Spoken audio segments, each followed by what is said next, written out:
Noong unang panahon, naniniwala ang karamihan sa mga tao na ang mundo ay patag. Sa panahong ito, ang mga tao ay limitado lamang ang kaalaman sa agham at mas umaasa sa mga alamat at obserbasyon na hindi lubos na nasusuri. Ang ideya ng flat earth ay naging popular sa maraming sibilisasyon, kabilang ang mga sinaunang Greek at ang ilang lipunan sa Asya. Isang makasaysayang tauhan sa kasaysayan ay si Eratosthenes, isang Greek na astronomo at matematiko noong 3rd century BCE. Ang unang nagtangkang sukating ang laki ng mundo gamit ang agham. Napansin niya na sa Syene, na lugar sa Egypt na mas kilala ngayon bilang Aswan sa Egypt, ang araw ay tumatama ng diretso sa ilalim ng isang balon tuwing tanghali sa araw ng tag-init na solstice. Gayunpaman sa parehong oras, sa Alexandria, mayroong maliit na anino ang mga poste. Ginamit ni Eratosthenes ang simpleng geometry upang kalkulahin ang kurbada ng mundo at ang resulta ay nakakagulat na malapit sa aktwal na sukat ng Earth. Ang kanyang eksperimento ang nagbigay ng unang malakas na ebidensya na ang mundo ay bilog. Noong Age of Exploration, pinatunayan ng mga manlalakbay tulad nila Christopher Columbus at Ferdinand Magellan na ang mundo ay bilog.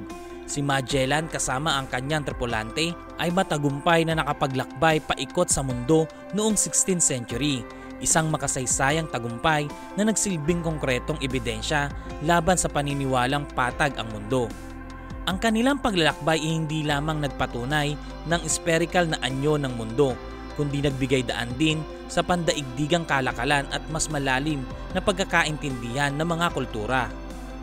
Sa ika-17 siglo, ginamit ni Galileo Galilei ang teleskopyo upang obserbahan ang iba't ibang celestial bodies tulad ng buwan at mga planeta. Napansin niya na ang mga anino ng mga bundok sa buwan ay nagpapahiwatig ng spherical na hugis nito. Ito rin ang nagbigay daan o ideya na ang Earth ay katulad ng ibang planeta, hindi patag kundi bilog. Sa parehong panahon, ipinakilala ni Sir Isaac Newton ang ideya ng gravity. Ipinaliwanag niya na ang Earth ay hindi isang perpektong sphere kundi oblate spheroid, kung saan bahagyang patag ang mga pole at medyo umbok sa ekwador. Ito ay dulot ng centrifugal force na likha ng pag-ikot ng ating daigdig.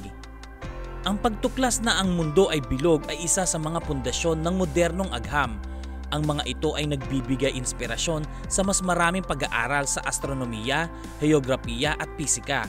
Ang mga pandaigdigang paglalakbay na dulot ng pag-unawa sa tunay na anyo ng daigdig ay nagbigay daan din sa pagbubuo ng globalisasyon.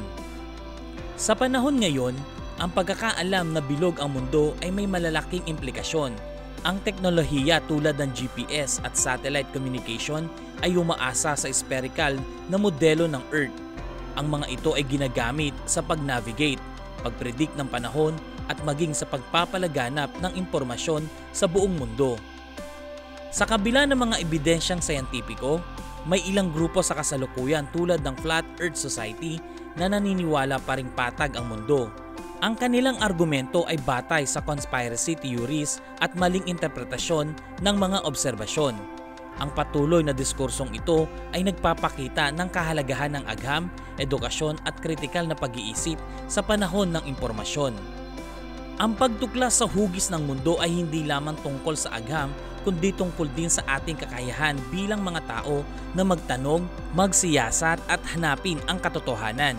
Ang proseso ng pag-unawa ay isang paalala na ang ating mundo ay hindi lamang pisikal na lugar kundi isang patuloy na palaisipan na naghihintay ng sagot. Sa huli, ang kaalaman tungkol sa spherical na anyo ng mundo ay nagbigay daan sa mas malawak na pananaw ng ating universe at sa ating papel bilang tagapangalaga ng ating planeta.